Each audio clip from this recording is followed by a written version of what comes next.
And next up then is third grade reading guarantee, Brian Bowser. Good evening, President Schreiner, Dr. Wise, Mr. Garside, members of the board. I get an opportunity tonight to kind of share with you a macro look at our third graders, our elementary literacy program. I was thinking on the drive here 5 years ago, I stood at this podium and talked about the third grade guarantee and the law that was being rolled out to all of us. And now that the assessment system has balanced a bit, I think we can have a different conversation about the progress of our students and some of the great things that are happening in our classrooms.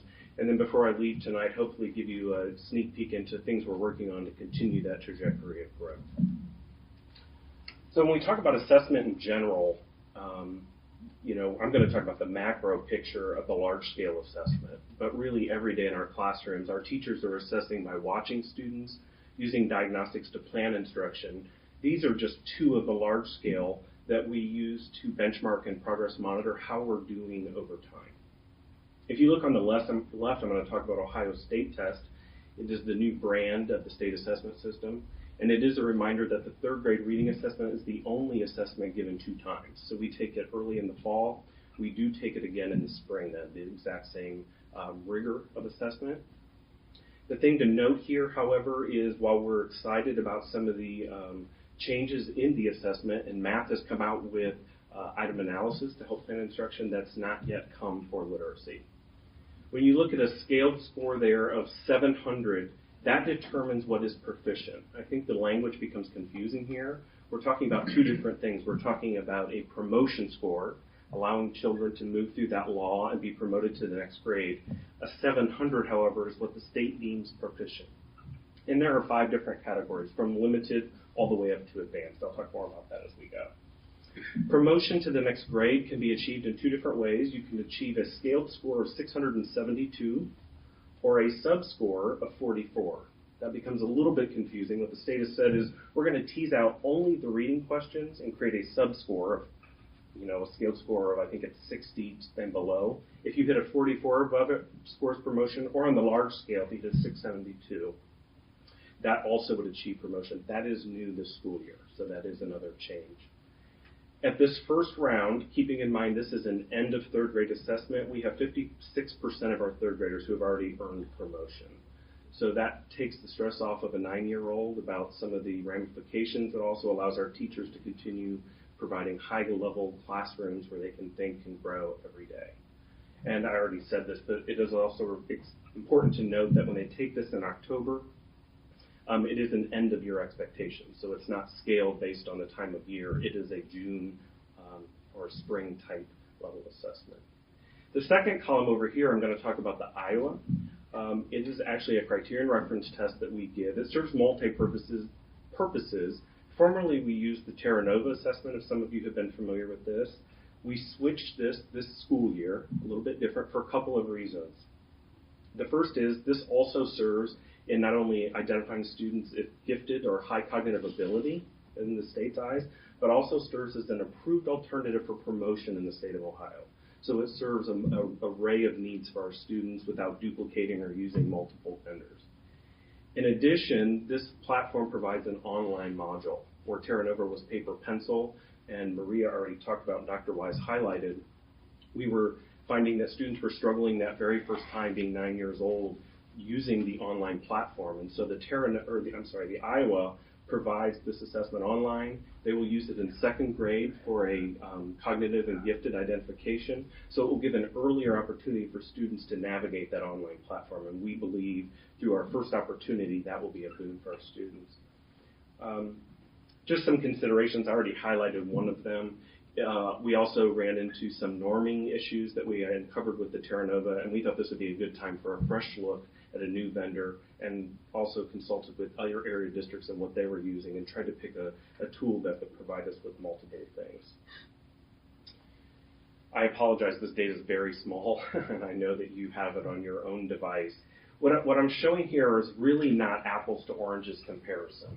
On the left is this is looking at our first-time cohort, by the way, and where they're falling in November here. So we'll excuse the winter break. As of December 17 is the left side. On the right side is actually of 1 year ago at the end of the school year. So again, not apples to apples. I can't see the print myself because I forgot both pair of glasses. But I will tell you, if you look down in, I believe it's this quadrant, yes, this is the past November proficiency. Again, past is a confusing word. It's promotion. We had 54% promoted using the tool this year. Last year at this time, we had 43%. So we have many more students promoting using the OST. That 2% discrepancy in why is how the Iowa helped promote some students as well. Okay. This slide actually looks at our retained students. I put the word retained at the top in quotes because you'll remember that we employ a model of creating a multi-age setting using a split so that our students move on with their peers in their cohort because we believe we can differentiate classrooms and give students more time. We've had a really high success rate in doing that and supporting our students. But if you, again, I'm going to go back over to the board. If you look at the end of last year, we had 50 students remaining that we need to support. All of them had summer school and other things. But if you look right now, we started the year with 237 still needing to promote. After 2 rounds this fall, because we had some alternative, the Iowa and also the OST, we're working with 95. And I'll talk a little bit more about where they're sitting in our multi-age classrooms now. But we're supporting those 95 to continue moving on with their cohort. This slide is a lot of print, but some things I want to highlight here over time. If you look at the top third here, this is the Ohio State test since its inception in the fall of 15, and it moves up our progress. So in the first fall, we had 23% proficient, 24, and 24. This flat line to me indicates we have continued work to do in the K2 setting. Because what this is telling me is we start 3rd grade at about the same starting point. I said to Dr. Wise and our team about a month ago, 3-4 weeks ago now, we need to move that starting line further. So I'll share with you at the end some of the things we're doing to help our K2 setting become more rigorous and get us further to start than move this line. What I'm happy to tell you is if you look at the bottom two, there's a real success here. In that first year, we moved from 23% to 44 proficient in the spring. Last spring, we went from the same almost 24% clear up to 52. And if you look just right at that, this is a real celebration.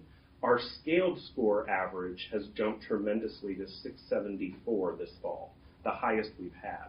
And so I'm going to point to you at the end of why I think that's beginning to happen and how we're sort of, if you will, fanning the flames to keep that train moving. This over here to the right is the alternative assessment. This does not compare apples to oranges. You'll see we had Terra Nova, Iowa. So you'll see we took this huge dip. I indicated some maybe norming questions we had and the possible reason we switched vendors. This is our first fall in Iowa, so we'll watch this over time to see what this provides for our students and the information it gives us as staff members too. These are our students who are traveling with their cohort in multi-age classrooms. I'm going to have you just look at the left. These are as of Christmas time or the holiday break, where our students are sitting, and maybe a little bit of a profile of who they are, what their story is. I know numbers and print on paper does not talk about who a child is, but it maybe gives a snapshot of who these children are. These are the 95 students in multi-age settings. We're still helping reach that promotion of the promotion cut score. Remember, in the law, there are 5 opportunities to do that. We've had 2. There will be 3 additional this year, 2 yet this school year and 1 in the summer for students to meet that promotion. This 163 is who walked in the door from last June. So you can see we whittled that 163 to 95. Finally, I promised you some conclusions of why my theories about why some of this is starting to happen. We have a great mountain to climb, but I think there is great success hidden in here. The first thing I'll tell you is I think one thing we can point to is this test is consistent. For the 3rd year in a row, we have the same thing.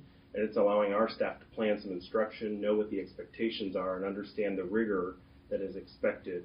Dr. Wise and Maria pointed out some of the tools, just becoming familiar with the platform alone, being 9 for the very first time, having to sit for 2 hours and craft and plow through the stamina to make that happen. So I think we're getting better at supporting them and doing that. The other thing I will tell you is the instruction is at the highest quality I've ever seen it. Our staff is working very hard. And as a matter of fact, I was just out and ran into Mr. Schreiner at one of our schools a couple of weeks ago where a national company is filming the instruction in our classrooms to share around the nation, because the rigor, the sophistication, the expertise is becoming more and more refined, and I think that's really pointing toward that skills score increasing. I can also point to some of the CIP, the district framework that has been rolled out, that language of feedback, assessment, the whole model of instruction is becoming more and more ingrained and enhanced throughout our buildings, and it's an exciting time. And then the last thing, I was just at a school this afternoon where they're intentionally doing this. We're being more overt in breaking those grade bands. I told you that starting line, that flat starting line, we have to push that further down the road. One of the things we're doing is the way the standards are written in literacy, it changes by content, is sort of a K2, 3, 5. And we've decided we need to break that up and make it more of a K1, 2, 4 in our elementary buildings, so that 2 lifts the rigor of what's expected in the more intermediate grades and allow the primary classrooms to develop in a more language-based setting, so that we break some of those natural ties and push our second grade teachers up with our intermediate so that the rigor and conversation lifts the rising tide. Ranzulli always said the rising tide lifts all ships. So I will close with that. I know it's a lot of data. The language in the law becomes very confusing. I'm happy to entertain any questions you have. I want to go back to the slides. And when you look at that slide, no, you were there. When you look at that number 95, I would like to point out just the fact that about 78% of those 95 students are either documented special needs students, or they're students that are learning the English language, and that's a significant part of that population. Most of our ESL students, LEP students, whatever the EL term is today, as we move through this, will be fine. It's just a matter of time as they learn the language. I mean, as I've often said, plop me down in France today and give me their third grade reading test, and I'm not sure I'm going to do very well.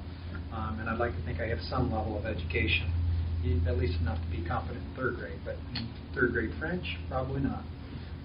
And that's really a big part of that. And for students with documented disabilities, many of the accommodations and skills that we work with for special needs students simply are not ingrained into they haven't built into their own learning style, for lack of a better term, how to use those accommodations in order to be successful. They're still working that through with a great deal of adult help. And it takes years to understand what your strengths are, what your workarounds are, and how to make that happen. So those are two groups we continue to struggle with. I don't think we're unique. What's unique about Southwestern is the percentage of students that we have as LEP, and we're a little bit higher than the state average in special needs. Other than that, when you take a look, our numbers would be very comparable to many of the others and what you'd expect to see. And then, as Brian mentioned, and I'll reinforce the last slide before, oops, you're going the wrong way, away from the data and to where we're going. That shift of grade band conversation couldn't have at a more appropriate time, because remember, this year's second graders were our first group of students that experienced all day, every day kindergarten. And so we're hopeful that those two strategies will pay off significantly, and we'll find out next fall as we move through. The other thing in the vernacular here, from just an educational ease without trying to go too deep, is we still are very heavily vested in the Literacy Collaborative Framework. The big change, I would say, from traditional literacy instruction that Literacy Collaborative focuses on is this idea of word callers. There are many young children, especially, that can repeat words back to you, but when you ask them to tell you what the meaning of those are, the comprehension component, for lack of a better term, they really struggle with. And that's really where that Literacy Collaborative Framework is strong. And as you see with the changes in retirement that Maria showed us with the numbers of folks, we have many folks that don't have the training in LC, and it really takes a significant amount of time to become proficient in using the protocols within that framework in any effective way. But I would also say, you can correct everything I said that's wrong, is what he lists as TBT, teacher-based teams, is really that where they sit down as a grade level, they're working with their peers around actual data, around actual students, and you'll even hear conversations about word choice. And as we look at, we had a nice piece of technology here going with professional development. You want to hit that one? What Sure. was that through? Yeah, we had one of our buildings take their instructional coach. We were able to sit here at the DSC with some tools that Maria helped us secure. Iris is her name, like Siri. We were able to sit here and watch the adults in a room at this school remotely, while the adults had a second camera watching in a classroom. So while the teacher's teaching, the adults are giving feedback, having a discussion about the sophistication of the instruction and planning forward. And then we were able to watch and hear into that conversation, but then they plan out the next 5, 10, 15 days of instruction together. So it's that shared paired adult opportunity that's been missing for so long. And so we believe those are real opportunities that will carry us to strengthen the practice and lift all children over time. And it points to that sophistication of the work that Dr. Wise alluded to, and that when you're fresh out of college, this takes some skill and some practice to become proficient. So we actually watched it. I mean, it was really neat. We actually watched the teacher work with 3 students, and then we were able to flip over to a conference room, which had the other 5 teachers at that grade level. Mm-hmm. Plus support team. Plus the support team, that the instructional coach and others, as they were critiquing the instruction that was done with those students. And then the nice part about it is we were able to sit here in another room with the folks that coach the coaches, talking about the guidance the staff was receiving in regard to the instruction and how we needed to adjust what we were training coaches with so that they could more appropriately support. So you saw the full continuum, and everybody was able to see the same lesson without having 3, 4, 9-year-olds sit there with 20 adults staring at them, changing the lesson as they're looking around. Who are you? What are you wearing? Why's that tie? Are you Santa Claus? If you're familiar with reading recovery, I think Mari Clay would be very proud, because what we just took was behind the glass and made it a whole school effort. And that is the power of her work, and what we know will carry all children, not just the 4 that are receiving reading recovery. So we're very proud of the work, and like Brian said, even though the cut points don't show it at this point or show it in a significant way, we are further ahead, and that scaled score continues to go up. And the reason that's also important is to understand, so we can actually compare whether we're making a difference, because still under Ohio law, that promotion score has to continually increase until it gets to the proficient level. So one of the slides he showed where there was a dip, it's not because we did worse or our students didn't perform as well. It was because they actually raised the cut score for that year. And we anticipate that next year Probably. it will go up again. At least legislatively it's required to. So we anticipate that continuing as well. So I've talked too much, but did I mess anything up? No. Any other questions? And to have consistency of test for once. That's really going to be excellent. Other questions or comments for Mr. Bassett? Yes, I have one. It's been many moons since I've been with Site Steering Committee. I'm dating myself. You were talking about the sliding score. So what is the time frame? Is it every other year? Or, because I remember that back in the 90s for the other proficiencies tests. I don't remember the end date. The way I remember the legislation, and that's scary when I go from memory, but is they had to continually increase the score until it reached this proficient score. But I don't know if they had to do that in a 6-year, an 8-year, or just continually make progress with that. I don't